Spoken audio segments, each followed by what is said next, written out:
Boss Franks Anglo, Hyundai Accent, goods ba? First time car owner. Sir, ang Hyundai Accent is a workhorse. Maniwala ka sa akin. Workhorse yan. Ganito na lang, paano i-explain? Ah, yung tito ko, programmer sa Hyundai dati. Sila nagpapadala ng mga Hyundai. So, siya ang addict sa Hyundai. So, siya ang nakahikayat sa akin para bumili ng Hyundai. Ang first brand new car ko din is Hyundai Accent. 2017, 2016. Tatlo yung Hyundai ko. So, sobrang gusto ko Hyundai. Tatlo yung Hyundai ko. Pero hindi. Kaya tatlo yung Hyundai ko nun kasi yun yung di ba, bumili ako ng Hyundai. 2016 model yata yung akin na hatchback diesel. Dahil gustong gusto ko siya, kasaganahan yun ng Grab. Alam niyo yung mga Grab. Muli pa akong dalawa, tapos pinag-grab ko yung dalawa. Pero, yun, hindi naman natuloy masyado. Olats. So, yan, dahil gusto ko lang siya.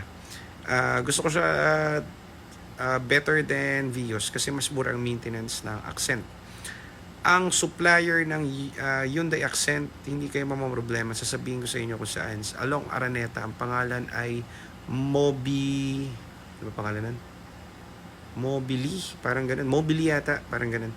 Yun ang pinaka-supplier ng Hyundai. So, lahat ng kasa ng Hyundai, doon pumupunta sa may G Araneta, malapit sa may SM Center Point. Katabi lang din ang shop namin yun. Yun ang number one supplier ng buong Hyundai. Okay, so lahat ng air filter, lahat, Santa Fe, lahat ng klaseng parts ng Hyundai, basta nandun. Pinaka-lowest yun kaysa sa Banawe. Ngayon, ba't ko sinabing napaka-okay ang Hyundai, boss, na first car mo? Kasi boss, pag binuksan mo ang hood ng Hyundai, Korean car yan, yung brand na yan. Pero ang built niyan, boss, lahat Germany. Bakit? Lahat ng makina niyan, boss, pansinin mo lahat ng pyesa na nakakabit dyan. Boss ang gumawa. Boss is German.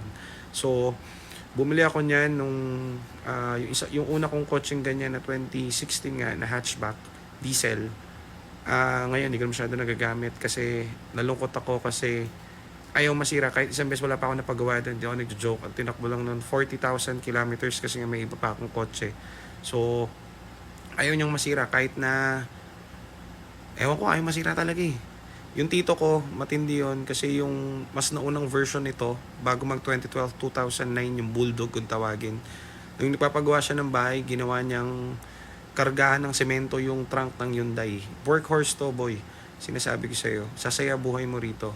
Hindi man kasing pogi ng ibang kotse to, loki lang ang dating. Pero pag pinormahan mo yung diesel nito, kagaya nung Hyundai ko na diesel na Accent, turbo yon and everything, intercooler, kargado, ang pogi, sleeper lang ang dating. Stuck lang siya pero pag yun pumalaw, ganun yun. So, yan lang naman, loki lang kasi to kaya tuwan-tuwa ako sa Hyundai. Kumbaga, hindi ko kasi kaya mag-handle ng mag-drive ng mga high-end na kotse.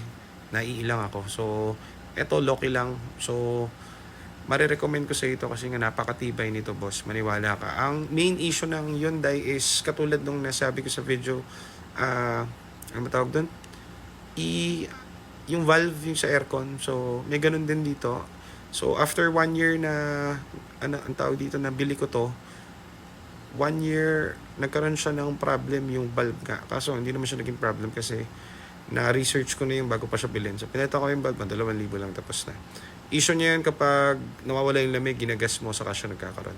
So, easy fix lang yan. Maliban doon, wala akong naging issue dito kahit ano. Nantay ko nga masira. So, yan boss ha. Tangke yan. Kumbaga, kung gusto mo ng 2016, may binenta kami ng 2018, parang last week, nakuha lang 310 automatic. Ang tip ko sa iyo, kung bibili ka niyan, ang budget, ang sweet spot na makabili ka ng 2016, parehas lang yan eh. 2012 to 2018, parehas yan kung gas. Okay? So, kung gas mo bibilin mo, ang budget niyan, siguro ang sweet spot, 2016, medyo mataas pa yan. Pero kung bibigyan kita ng malupit na advice, bumili ka ng 2014 to 2015, 13 to 14, 15, mabibili mo yan siguro less than 250 in good condition gas.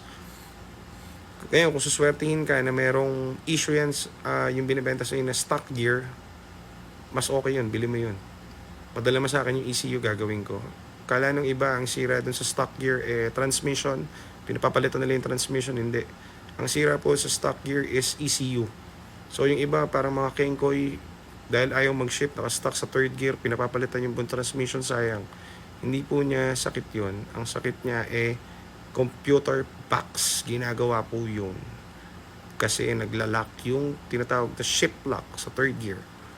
So, yan, nasabi ko siya, bilis ko magsalita kasi tinitipid ko yung time. So, mag-Hyundai ka, okay yan. Good sen.